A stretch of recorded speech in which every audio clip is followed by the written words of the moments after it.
Today I'm going to be showing you how to take your knife from this to giving an acid stone wash finish. I'll be showing you how to do it in just 4 steps and by using ingredients you probably already have at home. So before I go over how you do the acid stone wash, first I'm going to explain why you'd want to do one in the first place. If you're making a knife from high carbon steels like I normally do, they don't have chromium in them. Chromium is what gives a blade its stainless qualities. So not only does this finish look really cool in the end, it also protects against rust and other stains you might get on your blade. So this is a knife I've just heat treated, and you can see it's all dark. And you could leave it just like this and not do the acid etching and it would stay dark. The only problem with this is because there's oil when you quench, you're gonna get, you can see kind of the purple from the oils and the blues. And also this will come off on your fingers, so it's a lot better to do the acid etch. This one I started grinding and it has those deep scratch marks. So you don't want that.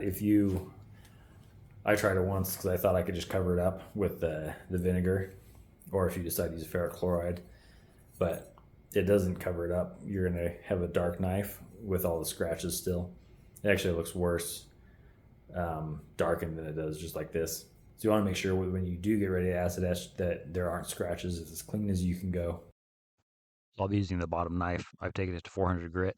The grind lines are gone and it's very smooth. You get a better end result this way.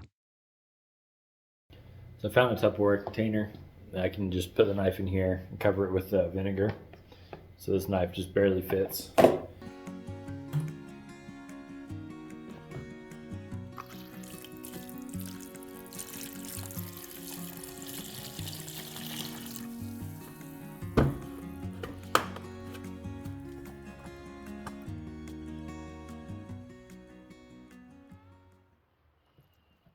So I've let this one sit for about an hour.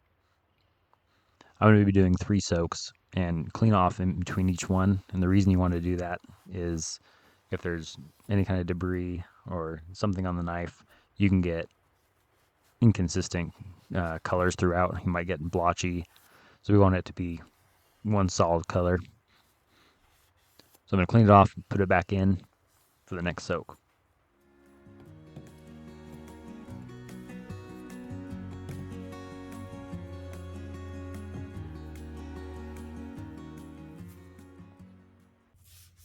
So this is the second soak. It's darker than before.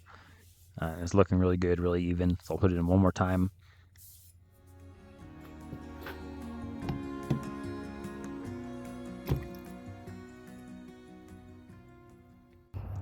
So while that's sitting, I'm going to go down to the local river to go grab some rocks.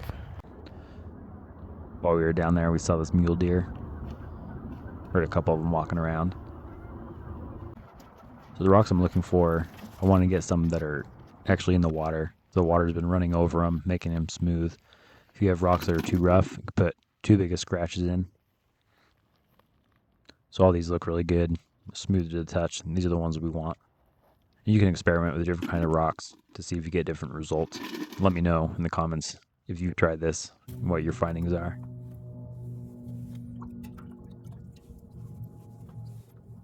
So after the third soak, it's ready for the stone wash. So I'm going to use water, clean it off, and spray it with Windex or some other cleaner. This is important if you're using ferric chloride just to neutralize it.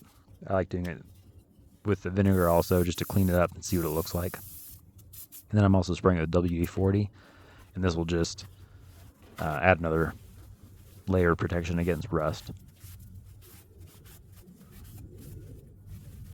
Alright, so now the blade's all darkened.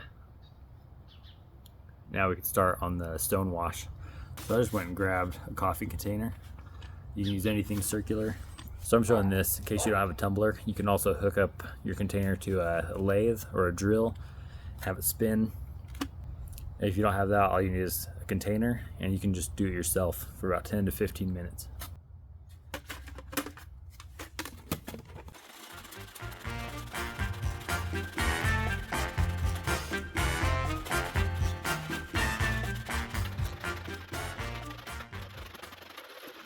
It's spin it 10 minutes, see what it looks like.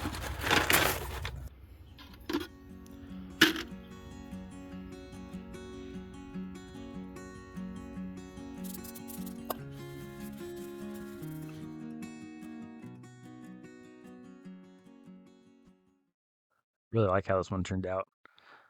Let me know what you guys think of this type of finish in the comments. I'll be attaching a handle in later videos so you can see what it looks like all finished up. Thanks for watching. I'll see you guys in my next video.